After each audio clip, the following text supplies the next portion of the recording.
Welcome back to Building Better Businesses in ABA with me, Jonathan Mueller. It's a weekly podcast about the forces reshaping our autism services field. Learn from successful entrepreneurs, payers, investors, and leaders in applied behavior analysis. Thank you, kind listener, for letting me into your world today. Now on to the show.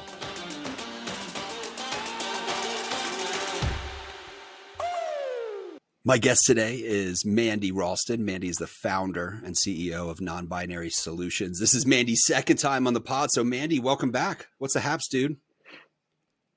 Hey, Jonathan. Thanks for having me again. I'm surprised. This is some kind of reinforcement you're pulling off here. Oh, I like your generous view to reinforcement. Well, tell me, since you came on, gosh, it was about 6 or 7 months ago, how's it going and what's new? And am I correct? You won like a pitch competition for non-binary solutions. Is that right? Close, sort of, yes. I won crowd favorite in a pitch competition. So the competition has a row of judges, and they are, judging based on various heuristics related to business and traction and so on and so forth. But I was apparently the overwhelming crowd favorite, and I'm not surprised because, part of what I did when I got up there is say, how many of you in the room here know somebody impacted by autism? And over half of the room raised their hand, but I knew that would happen, which is why I asked the question. So we're all touched by it, right? Whether or not it affects us directly or indirectly, whether we're in the field or not. It's so true. So remind listeners like your vision for non-binary solutions and what you're hoping to accomplish. yeah, I'm trying to help standardize clinical decision making for providers, for the field, for the constituents of the treatment, for the funding sources, for everybody, right? Because the problem that we have is that 500% growth of providers in the last 10 years, with over half of them having less than 5 years experience. And guaranteed you can get 100 behavior analysts in a room and point one kid at them and say, how are you going to treat this individual? And they will all have wildly different approaches and totally different rationales as to why they're going to do it that way. And most of which is usually because that's how I know how to do it. So I'm trying to help get our arms around who's doing what well, what kind of person do we know these people are effective at treating, and can we reliably produce certain outcomes knowing certain things about people as they're coming into our care. So that's the big vision. And Mandy, isn't this part of the challenge that we have in our field of not having standardized outcomes is because 100 different behavior analysts might treat that one kiddo's behavior in 100 different ways, and therefore it makes it really hard to compare across populations? Yeah, it's absolutely part of the problem. We've always been the single subject design group, and what funders want to see out of us is that aggregated data, right? So in order to do that, we're going to have to determine what our actual outcomes are that we're weighing ourselves against. That's the golden goose, right? Is to get to value-based care. Well, you're never going to get to value-based care until you can standardize your clinical decision process, and also everybody has agreed upon outcomes that we're measuring and weighing in on so that we can say, I am really good at toilet training, or I am really good at problem behavior reduction, or whatever it is, because you have to be able to measure yourself to the outcome measure as well as how you stand in the pantheon versus all the other providers measuring themselves against that outcome measure. That's value-based care. So we've got a long way to go. Yeah, and value-based care is important for so many reasons, right? Number one, like it focuses on reinforcing, i.e. paying for outcomes, right? Mm-hmm. The value of it versus just a fee-for-service model, paying for hours billed. And because we've seen that work in the rest of healthcare, and, accountable care organizations and value-based care has existed in medicine going back, a little over 10, 11 years now. As hard, certainly as it is in behavioral health and in ABA, to do population level health outcomes, I don't know. I have this strong conviction that using things like artificial intelligence in the right way and clinical decision support tools are going to help get us there. I agree. I had an exciting conversation with some folks yesterday, so hopefully I'll have more news to present the next time you have me back on the podcast. But yeah, absolutely. I mean, this is again part of the reason I called the company non-binary solution, and the hashtag is it's not binary. It is in the best interest of all three parties, the provider, the client, and the funding source, to provide the most efficacious care at the least amount of cost possible, right? That's a win for everybody. It's a zero sum game. So yeah, all three people should have that interest at heart, and it's a win for all three parties at the same time.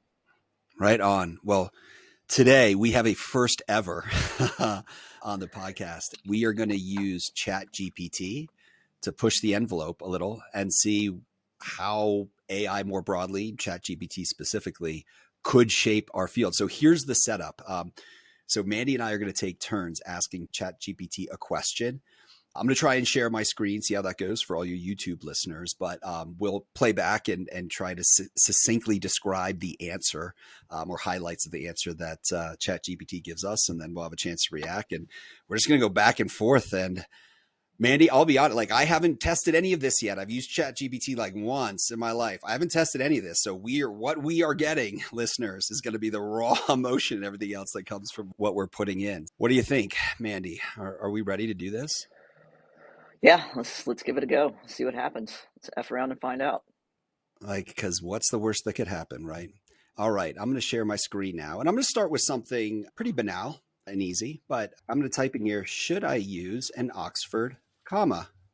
And for all your listeners, Mandy and I are in violent disagreement about the importance, or should I say the non-importance of the Oxford comma. So I'm putting this in here, and let's see what it tells us. Ooh, Okay. so there's a disclosure here, right? That I did not see at least the first time I used ChatGPT, where they say that as an AI language model, they don't have a personal opinion. Interesting. What else do you So see? that's a lot of data for something that doesn't have much of an opinion. That's what I'd say. Good grief. Yeah, we're looking at what? 1, 2, 3, 4 paragraphs. I mean, Yeah, Oprah for a Winfrey simple, is a they're simple literally question. quoting Oprah Winfrey, the Chicago Manual of Style. So this is really interesting because in my mind, Mandy, one of the tricky things about ChatGPT or any other AI is what is your source documentation, right? And is there an attribution back? And as I understand, that's part of the debate. It's like, are they just ripping off? Are they plagiarizing other data out there? But I'm seeing in here specific reference to things again, like the Chicago Manual of Style. So maybe that's a way they're incorporating citing references. Do you want to read that sentence, the example that they use? Where does it start here? Let's see that. For example, Oh, without the Oxford comma. okay. For example, without the Oxford comma, the sentence, I would like to thank my parents, Oprah Winfrey, and God could be interpreted as implying that Oprah Winfrey and God are the speaker's parents. However, with the Oxford comma, the sentence would be less ambiguous. I would like to thank my parents, comma, Oprah Winfrey, and God. Oprah Winfrey, comma, and God, I should say. And that's sort of like the example that I gave you on our first podcast, because I said, I'd like you to introduce you to my parents, David Sedaris and Cher, right? That's right. That's exactly right. So they are highlighting, I think, put it in your win column for a reason to use it. But, I love my parents dearly, but it'd be cool to have Oprah Winfrey and God as parents. Something else interesting, two other interesting things. So they've made another citing the source, the Associated Press style book. Okay, so maybe they're starting to incorporate and address this idea of plagiarism. And then they end with this, ultimately, the decision to use an Oxford comma or not is up to you. But it's important to be consistent within your writing and to follow the style guide. So, Mandy, do we actually have a solution here? You and I can coexist and actually like one another? It's not binary. It's not binary. Oh, oh, I have so many goosebumps right now. It's not binary. Okay. And we can continue hanging out together. This is great. All Wow. right. I'm inspired. All right, Mandy, do you want to do the next question here? Yeah, I think it's to drag us into what we're, I don't want to say worried about, concerned with, maybe, is how this might impact our field and writing certain documents, etc. So let's say uh, write a treatment plan for a child with autism. All right. I'm typing it. And here we go. Oh, gosh. So, what are we seeing? Once again, the same disclosure. Ooh. An AI language model. I am not qualified to create individualized treatment plans for children with autism, as each child's needs are unique and require a personalized approach. Wow. Okay. Ah, good job. Yeah, good job there. However, I Okay. can provide some general information and types of intervention. And so they list out ABA, speech therapy, and occupational therapy. Oh, here comes social skills, parent education and training. And then it goes on to say that important to note the treatment plans for children with autism should be tailored to the individual needs and strengths of the child. Aww. And a team of healthcare professionals, including a pediatrician, psychologist, and a therapist, can work together. Hello, collaboration. Well done, ChatGPT. Can work together to create a comprehensive treatment plan for the child. So that's comforting, right? That it basically goes ahead and it says, you know what, I'm not qualified to do this, but here's a group of individuals based on my training and research, because that's what it's doing. It's telling you something based off of this technology's training and research, what it would recommend, right? Again, it's not a black and white answer. It's not a binary. These things are very complicated. There's lots of nuance to answering some of these questions. So It is. You know what? I take away it has incorporated that nuance, right, in a way that's well thought of and addressed some of the concerns that we would have. And it's not spitting out a treatment plan. So I yes, don't know if peeps were thinking, hey, I can write all my treatment plans now just using Chat GPT, at least in this iteration of it. It can't. Now, what I don't know, Mandy, maybe you have an idea on this, is like how many controls are being placed on Chat GPT. And if you were to remove those controls, could that lead to a different outcome? Because ultimately there's going to be different kinds of non-Chat GPT alternatives. I think it's going to depend a lot on how particular we get our questions or our prompts to this technology, what kind of things it's going to spit out to us. Because I know a friend of mine sort of interrogated the machine for a while and just kept pressing and pressing and pressing. Was Hitler a good or a bad guy? Mm, And what it did was it got into some gray area space about there were things that were okay about Hitler. Well, that's problematic, right? yeah, So sitting on the fence about whether or not a historical figure responsible for the Holocaust may not be the best employment of that technology. There are things where it is a pretty clear black or white. Now, Hitler was not an awesome person. So pretty I think it's going to binary. depend. Yeah, yeah, I'm gonna put a big old zero on that one. So yeah. So yeah, Oh, let's see what else. all What do you right. got? So I'm going to, let's see. Here, I'll try this one. Write a standard operating procedure for a new patient intake. Let's Ooh. see. Here we go. And I'm spinning the wheel now. Oh, Mm. ooh, there's no caveats in this one. Did you notice? So Ooh, it goes right. right into, sure, here's a standard operating procedure for a new patient intake process.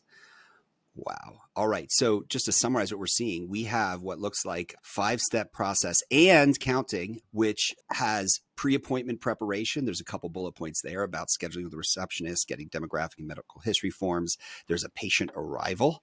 Ooh, you should greet the patient upon arrival. Yes, please. Hey, let's put the compassion back in compassionate care. There's a medical history Right. review as the next session, a vital signs and physical exam, medical consultation. There's 7 different things, including post-appointment documentation. Mandy, does this mean that we'll never have to write another SOP in our lives? ChatGPT can do it for us? I don't know. I mean, I think of this as sort of like boilerplate language that you might get off of a website that you then need to tailor to your specific organization. I mean, I think this is a good start. It's a nice outline or wireframe. Does it, pick up the nuance and what actually goes on in your clinic? Probably not, but it's not a bad start. You know what? As a brief aside, I learned something absolutely delicious yesterday. Did you know that the terms intake and discharge for the medical model were taken from the Chicago sewer system engineering programs? Like the Stop it. actual, yeah. So they used the framework of the sewer system engineering to map onto a medical model to understand how people come into care and exit. And so the person I was talking to yesterday, brilliant gentleman, was letting me in on this. And he's like, so we are shaping people's behavior not to say intake, we say welcoming. How about Mm. that? I mean, I'm all over that. You know where my mind goes to? Our entire intake discharge process is based on shit. That's exactly right. What goes in your mouth and comes out. And I'll be honest, like if we look at most medical, not just ABA, but most healthcare providers, like these are things that a lot of providers don't get right, right? Because it's more about just the checklist and just the HIPAA. All that's important, but like let's how do you make this a human relevant engagement that honors them? Wow, that you blew my mind. Thank you. Yeah, All right. So the verdict on the SOPs, maybe it gets you 70, 80% of the way there. Okay. And then you got to sure. tailor it to your practice. All right, Mandy, what's the next one? What should I ask the ChatGPT? Um, I like sitting on ethical discussions because they're interesting to me. Who should make decisions about treatment for children with autism or people with autism? Here we go. I'm hitting the go button now. Okay, so we see that collaborative language right off the bat again between Mm-hmm. the individual, their family members, and their healthcare providers. So there's an assumption there that the Mm-hmm. healthcare providers are already involved. That's interesting. Mentions decision making process should prioritize individual preferences, right? Strengths and unique needs, and should involve evidence based practices that have been shown to be effective in treating autism. Powerful. Yeah, and I guess it's saying treating autism because we asked about treatment of people with autism, right? If we hadn't said treatment, if we had just said who should be in charge of decisions for people with autism, maybe that's a whole different ball game, right? Yeah, I'm going to type that in right now. I mean, generally the rest of this is sort of like Boilerplate. it's boilerplate. Yep, and it talks about consulting with others and informed consent, things like that. Okay, but boilerplate. So tell me again, who should be in charge of decisions? Or who should make decisions for people with autism, Ooh, now we're getting spicy, Mandy. right? I'm just totally curious to see what this thing says. All right, so people with autism should be empowered to make their own decisions to the extent that they are able to do so. Just like any other person, people with autism have the right to make decisions about their own lives and should be given the opportunity to do so with appropriate support, accommodations, and resources. However, some individuals with autism are so yeah, Yeah, they're coming a little bit to individualizing. Like, yeah, some individuals may require additional support or assistance in decision making. It talks about for children, parents or legal guardians typically make decisions on their behalf. Um, mm-hmm. yeah, you know what? I love the last sentence. Yeah, we can see this as boilerplate, right? We'll find this anywhere, but I mean, they tied it all up in a bow nicely at the end that any decision making process involving a person with autism should respect their rights and dignity and prioritize their autonomy and self determination. Beautiful. Yeah, Chat GPT.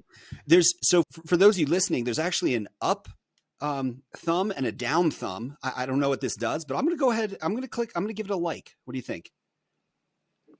Do I provide Totally. additional feedback? Interesting. What do you like about the response? I'm just going to say self determination. So it's actually seeking feedback. I actually, man, this is a great question for you. Like, how do these kinds of AI models incorporate this type of feedback that I provided that I liked their use of self determination to answer future questions? Yeah, sure. It depends on the architecture of the AI in particular, but in general, I think it's like a neural network model, and so things that are outside of the sort of conglomeration of cells, if you will, so the outlying data points sort of flag for, hey, there's something different about this particular data point, so let's incorporate that somehow. I Hmm. think. Mm. Fascinating. All right. Mm-hmm. I'm going to do the next one. Write a business plan for a Please, for new me. applied. Ooh, for non-binary solutions? No, I won't do that. Not yet. Um, organization. Here we go. Oh, it's thinking longer than normal. That's interesting. That is interesting. I And don't know. yeah, normally we immediately start getting things.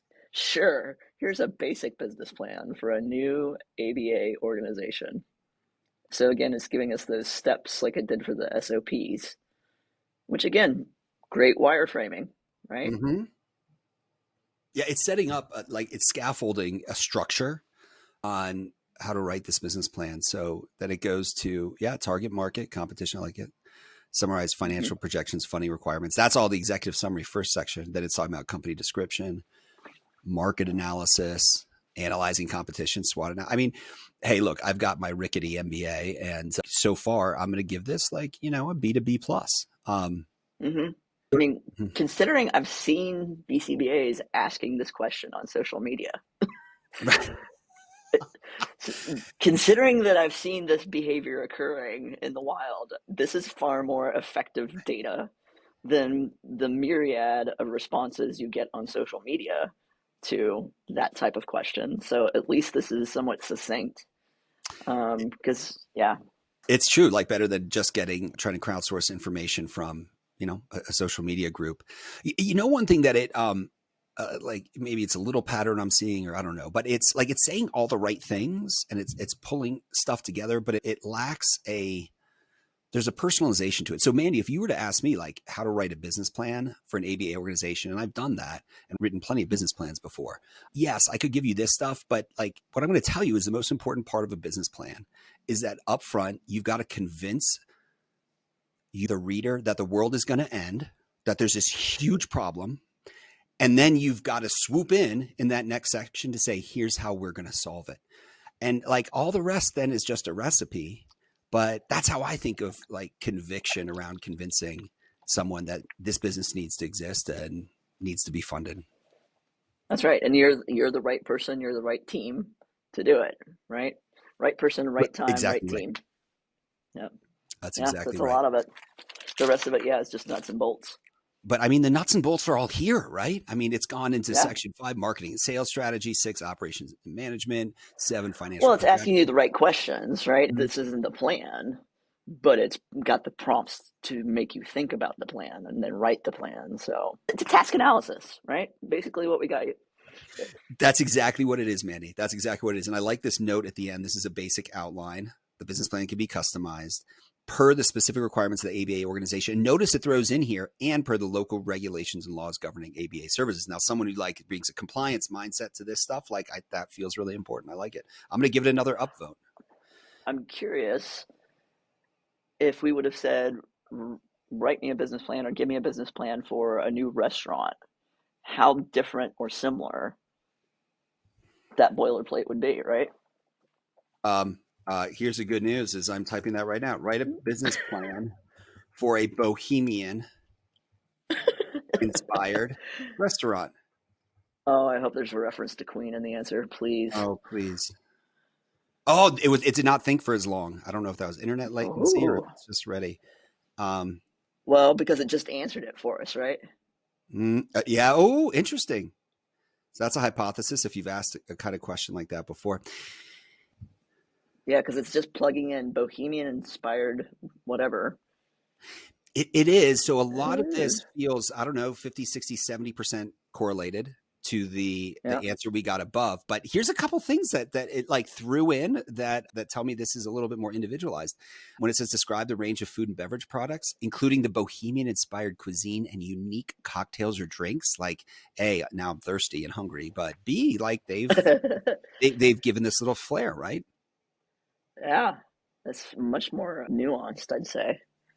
Atmosphere, interior design, explain the service delivery model, the service style, delivery options. Yeah, yeah, yeah. This is more bespoke than what we got. It is more bespoke. Oh wow. All right, what you got next, Mandy? Well, let's see if we can get it to say some bad things. Huh. Well, again, I'm thinking about the polarization and the conversations on social media about ABA, right? So something around is, when is punishment okay to use? Ooh, dude, this is like five spices spicy. When is punishment okay to use? Should I say just okay to use or okay to use for treating? Also, just okay to use. Let's see what happens first with this. Here we go.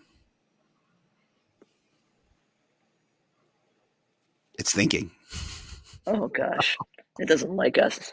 It's gonna like crash the system thanks to us picking at it. Well, did you read it? A few weeks ago, there's a New York Times reporter who got into a very detailed conversation with ChatGPT, somehow unlocked and had it start answering. And ChatGPT told him, this reporter, that its name was actually Sydney, and started saying things like, "I'm in love with you. Don't you love me, Kevin?" Kevin was the name of the reporter.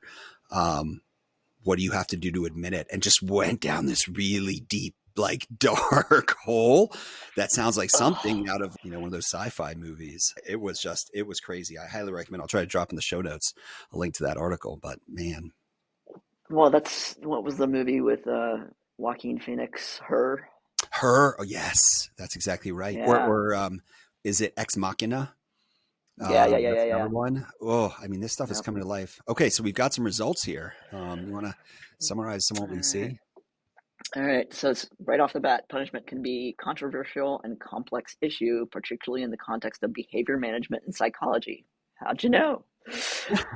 However, there are situations in which punishment can be used effectively and ethically, such as when the behavior being punished is harmful or dangerous. If a behavior poses a risk of harm to oneself or others, it may be necessary to use punishment to deter behavior and keep individuals safe. When the punishment is proportional to the behavior, or when the punishment is delivered immediately after. So now it's giving sort of that white book details on here's what we know about using punishment effectively. I think it's always the question here that it's okay, here's what we know based on the data about effectively. It's the ethical data that is being weighed out in real time for a lot of groups and individuals and treatment plans that may have incorporated punishment, right? Mm, wow. Yeah, and it's coming back to this idea of positive reinforcement has been tried, but has not been Mm-hmm. effective. Punishment may be considered last resort. Wow. Interesting. I Mm-hmm. mean, it's definitely going slower. As I understand, and I understand all the nuts and bolts of Chat GPT, but it's unlike, say, a traditional search, which just gives you like a listing of different links to click on. It is actually going word by word and coming up with the next appropriate word. Um, Mm-hmm. and okay, we're coming to the end here, but big disclosure about only being used when absolutely necessary and with great care. Right. Should always be used. Ooh, network error. Oh, maybe now. I wonder if a network error is. That's funny. Oh, So I it's like know. I need to take it back. Take it back. Yep. I don't know if that's truly like my network is bad or oof. Now it's cranking along just fine. All right. I wonder how I Oh, I stopped. took that as their network error, not as yours. Oh, Because interesting. nothing about you froze or anything. So it was the computer's network that had an error. Look, it's changed it. Wait a second. Wait. So It's yeah, it changed its started from the answer. beginning. It It changed now the has entire answer. it that is crazy. Instead of having 6 or 7 sections, it now has 3 sections on safety, consequence for wrongdoing, and education, and then a similar disclosure at the end. Wow. So that begs the question: like, will it give different answers if asked the same way, but at different times or in different So contexts? the other answer is gone, right? If you scroll back up. I let's see. Yeah, the other answer is gone. Now it says 2 of 2 here. Oh, okay. I just Ah, went back to the other answer and it says network error, but it has what it originally came okay. up with. Uh-huh. So it begs the question. This is a little bit longer. Again, this is 5 sections instead of the new answer was 3. And the question is it learning as it's coming up Right. with the next answer, or what is it doing differently? And I don't know the answer to that. Do Well, you? here it's not even giving you the bullet points of what would be effective use of. Now it's just saying conditions under which it might be appropriate. Safety, consequence for wrongdoing, education. That's really broad, right? Mm-hmm. And something else they mentioned here, which they didn't say in the first one. Okay, they both say punishment can be a controversial topic, and then it says, especially when it comes to children and individuals with special needs. How did it know, for example, that we were asking about punishment in the context of applied behavior analysis services versus punishment in some other context? Yeah, Thoughts? because it said psychology, etc., the first time to us, but I mean, I would have to assume that this portal with you being a user, that it would start tailoring towards your queries, right? So since you've already talked about autism, since you've already talked about ethics and behavior analysis, I think it would stand to reason that it's going to have in its cache history that these are some of the areas that you hit on. So even if you don't include those same terms in a new query, it's going to, again, that neural network, it's going to overlap. Okay, well, here's where punishment and ABA businesses have some common overlap. And so it's going to send you the data that is relevant to all of your past queries. Mm. This is so different from, think about a traditional Google search where I'm searching for something and maybe it shows a search history so I could just click on something and there's an autocomplete function, right? But those two things are very different from understanding a context of previous questions I have asked and Mm-hmm. learning from those questions how it might answer the next set of questions, which is in some ways what a human would do, right? I mean, you and I, Mandy, have a Right. history and we know each other. And so we're bringing all of that history to bear as we are interacting and answering each other's questions. Huh. That's right. Yeah, I mean, I know that the folks that are in search engine optimization, the ad revenue and the advertising model behind Google and these other search engines are a little concerned probably about this new technology because with SEO, with Google and those types of search engine products, you always have at the top those paid ads, right? The people that paid to be at your attention first, right? And then you have popularity below that. So even if they didn't pay, then by mere number of clicks, they're going to be more easily accessible, more salient for you as a user. Whereas this is not letting you look at all the source, it is spoon feeding you from what content again, right? And here's the question always of all the questions is who benefits from having information served to you this way, right? Cui bono. Yeah, cui bono is the Latin for who benefits. And typically I think of it in terms of follow the money, right? Who stands to gain from this? But as we know, the currency now in a digital world is not just money. It is attention and power, right? So I think it's something to think about as we go through this. Like this is not a new toy we got at Christmas. This is something different. This is Gremlins, right? It is. I like that cui bono. Yeah, who benefit? And it's hard to say who benefits here. Where's the value going to accrue to? Because typically it is pretty easy to follow the money, right? And whether you agree or disagree with that, at least it's transparent. Here, not so much. And some people have actually described to your point around, does this, I mean, this could be an extinction level event for search engines like the Googles and, and Apple's and other big tech, because if you're just getting answers spoon fed to you, you're not clicking on other advertising links. So they're not monetizing from it. I don't know the answer to that. Yeah, yeah. I mean, it's one of the questions that creators, artists had about the art AI that's been coming out. It's like, well, who gave you guys the right to source all of our art and all these artists' art in order to teach the machine to do this output for AI, right? So likewise, what happens to our journal articles? What happens to our books as behavior analysts? What happens to the different inventions and designs that we've come up with? How are we going to get our intellectual property recognized if it's put in this type of format where it isn't necessarily referencing where it got these types of bullet points? Where did it call the information from to come up with these kind of recommendations? Mm. Yeah, I mean, it seems like that's a lawsuit at some point waiting to happen, but the courts will settle that out. But that is, how do you reference source documentation, right? And that's a fundamental intellectual property issue. So let's do one more question. And again, another topic for our time. Can a healthcare provider grow quickly and improve clinical quality at the same time? Here we go. Ooh, actually, I like the opening sentence. Growing quickly and improving clinical quality are two important but distinct goals. Okay, so Mm-hmm. setting up that there's a dichotomy. Um, Okay. and then it's Growing saying, quickly could put a strain. Yep. yeah, it's possible to achieve both goals at the same time. It can be challenging. All right. Yeah. Growing quickly can put a strain on the organization. And it then talks a little bit about where that strain can be felt and how to mitigate risk. I like this sentence: to mitigate the risk, healthcare providers should focus on creating a solid foundation for growth by investing in staff training, quality improvement processes, and efficient operations. I can get behind that here. Yep. Well, and then it goes on to say improving clinical quality requires a more targeted and sustained effort. That's a really interesting question to me based on what I've seen, right?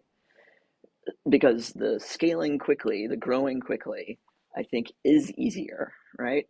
And so I think because there's less friction to that and uh, more targeted and sustained effort is required to improve that clinical quality, I think that that's where the scales sometimes Mm-hmm. tip, right? Just basis of response effort for the organization, right? Growing too quickly can present opportunities. Well, so that is interesting that there's a paragraph here around growing quickly can present opportunities to improve clinical quality. So it's saying as it, an organization expands, it can invest in new technologies and infrastructure, hire additional staff with specialized skills, and implement new programs and services that lead to better or can lead to better patient outcomes. So, all right, yeah, so that's a important nuanced response. Yep.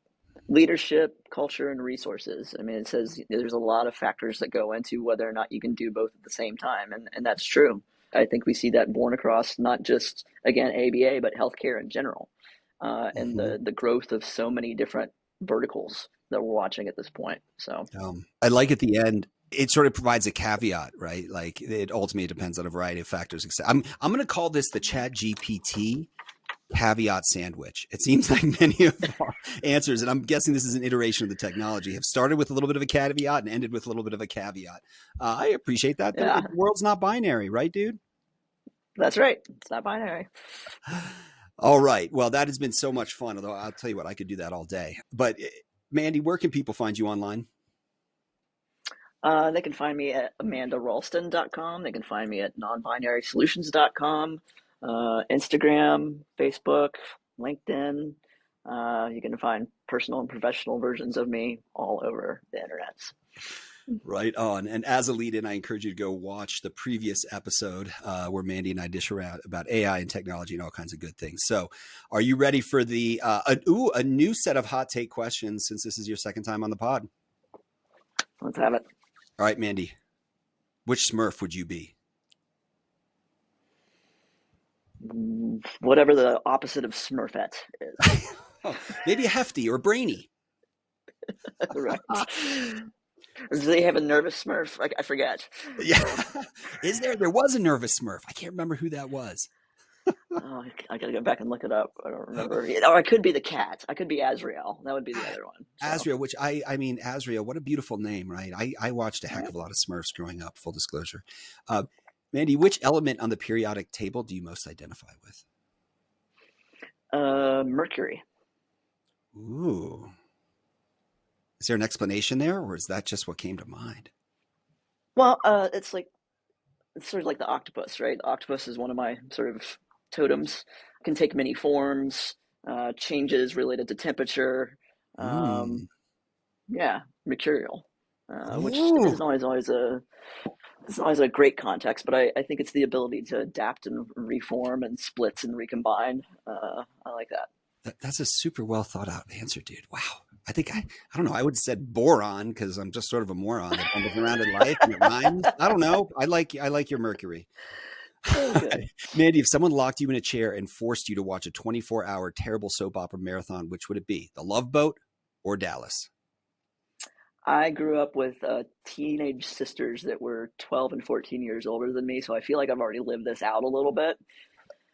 But having been, if I were forced to do it again, I would probably prefer the Love Boat. So, All right. I mean, it's a yeah. love and a boat. You probably can't go wrong, I've right? been to Dallas. I'm not impressed. So no. um, what's the most played song on your Spotify or Apple Music for 2023 so far? Oh, it's a song called "Bold" by Dusty Cloud. It's a EDM group. Like some, Uh, yeah, yeah, for sure.